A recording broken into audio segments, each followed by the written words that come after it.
Hello everybody, welcome back to the channel. Today we are spraying our full season roll crimped soybean, and I'm going to list this as a regenerative episode on the channel because while I am applying some pretty serious chemistry here, I'm still doing this in an attempt to keep this in the regenerative way, both for environmental and economic sustainability.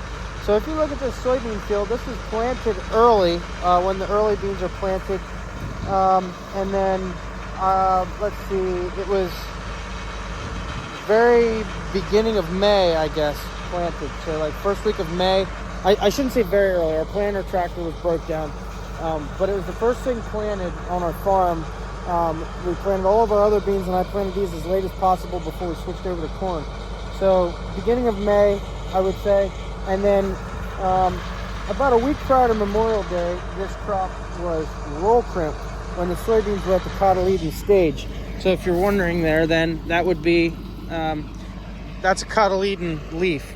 So it's basically what would have been, that soybean pod, or that soybean seed coming out of the ground. So these soybeans, if I could get it to come out of the ground, have excellent nodulation. If you can see on the root here, let me zoom it a little better. There we go. You can see there's excellent nodulation on these soybeans. They came pre-inoculated. These are Pioneer soybeans. Now I destroyed the plant trying to uproot it. It had excellent taproot. Really looks great. And then as you can see here, we have two trifoliates, 1 and 2. Sorry, I wasn't paying attention to my camera. Hopefully I was holding it good. But what we did here, you can call this a failure. I roller crimped this post-plant. So the beans were in the cotyledon stage. I roller crimped. You can call this a failure. I'm going to call this a success because I eliminated an entire pass of the sprayer. So the sprayer would normally go through 2 or 3 passes. We would do a burn down, then plant, then respray, which is what I'm doing today, where what would be a respray. This is my first sprayer pass all year in this field. And then sometimes a late fungicide pass at flowering. And I'll get into talking about some of the chemistry we're using here to help you guys understand why I'm doing what I'm doing. I realize some people are like, keep the glyphosate out, keep this or that out. I want to be regenerative, not necessarily organic, because I have a huge weed problem, and I'm going to show you a little bit of that right now. So let's show you right here. Actually, this is roller crimper damage. If you look, see how it's kinked in the middle there? There's like a row right there in the middle. I'm going to call that roller crimper damage. And if you guys know anything about this, this is mare's tail. Roundup doesn't touch this stuff. And in past years, I've used Roundup ready soybeans and used Roundup when I was doing conventional. Now, being regenerative, I'm not certified regenerative. There's no certification. I'm just trying to experiment with what I can get away with here. I can't kill this with one pass of Roundup. So what I'm doing, I have what is these are called E3 soybeans. It's Enlist. So I could use Liberty, Enlist, or Roundup, or glyphosate. So what that means is I have Enlist 1 to kill the mare's tail, because if you look, it's all around. If you know what you're looking at, it's a little bit breezy, but I'm surrounded by trees and I have no fields surrounding me except for way up there, and the wind's blowing this direction. So what I have for chemistry in my sprayer, I have Enlist 1 for the mare's tail, Roundup for anything else. We have a bit of other things, and I also have, it's called Metal 2EC, and that is kind of like Prowl, if you're familiar with Prowl. It's a residual. What that will do is prevent any of these mature seeds in this wheat cover that you could say failed when I roll crimp, prevent them from germinating for the next 30 days. Now after 30 days they can germinate. However, at that point, I'm hoping that this will be canopied over. We're also applying, so that's the 3 herbicides. It's Roundup, Enlist, and Metal 2, which is residual, to prevent germination of weed seeds. And then the other things we're applying, and I'm applying this very cautiously, is Tombstone, which is a insecticide. There's honeybees up there and I am a huge fan of pollinators. Nothing here in this field is flowering, so the timing here is critical. I am not aiming, there's the chance of harming our pollinators, and that's not my goal. I care about the environment, I care about that. However, you can see a little bit of insect damage here. By the way, I hope the audio is good. I'm holding my phone to do this video. I'm hoping to kill the insects and slugs. However, I don't want to affect them. So I'm watching for flowering. There's no flowering happening here. I'm not saying there's not an off chance that there's going to be a random flower, but I am not here to kill our pollinators. So very critical. I don't like it when people are spraying their soybeans for insecticide at the time of flowering. I'm not saying you're going to, but it's important to me to be careful about that. And then the final thing we applied is called Radiate.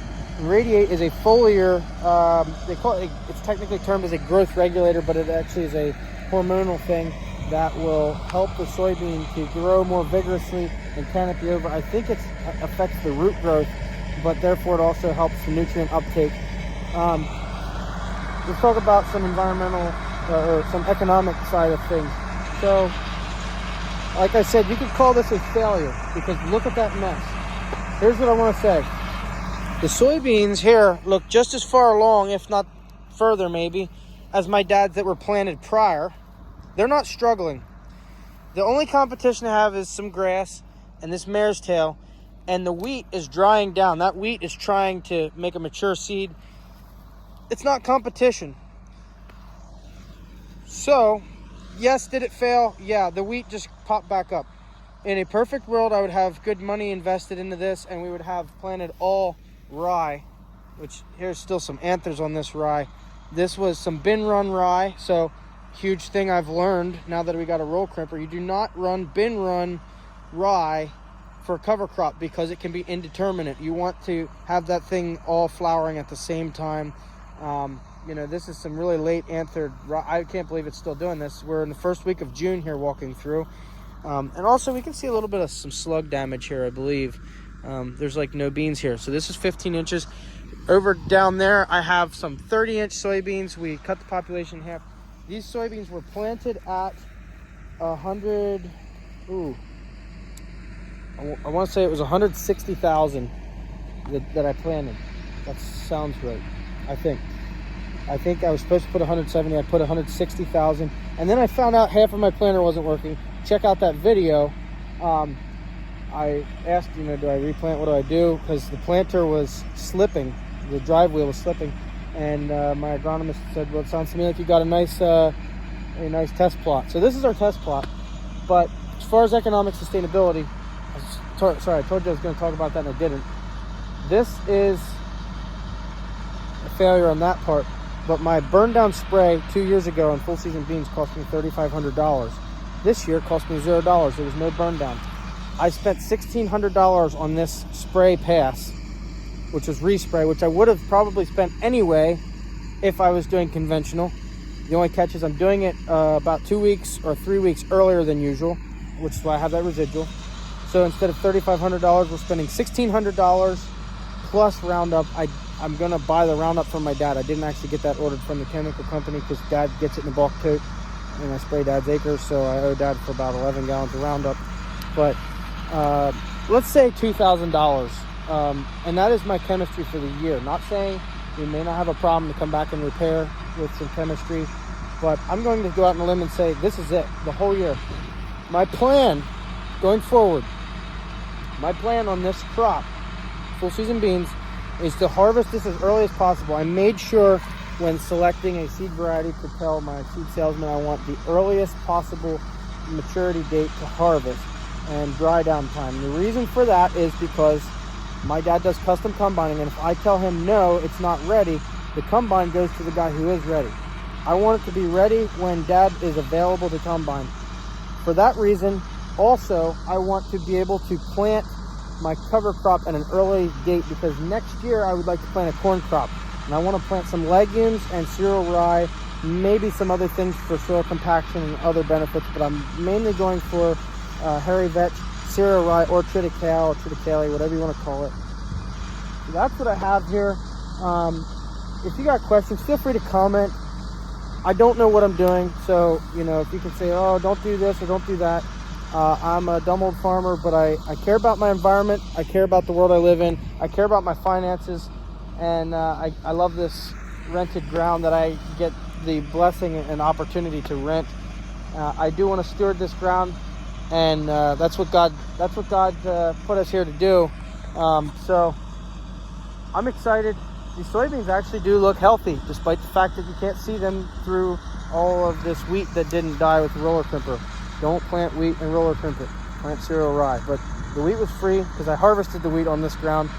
That's why I used it. There's a bug. He's about to die and he gets sprayed. So, yep. Hey, if you enjoyed this content, please subscribe to my channel. Check out some of the other Walnut Hollow Regenerative videos. Walnut Hollow POV is point of view, showing what I do day to day. I haven't been updating that as much. I've been incredibly busy. Walnut Hollow Poultry shows you the broiler barns that we're building back in Lancaster County.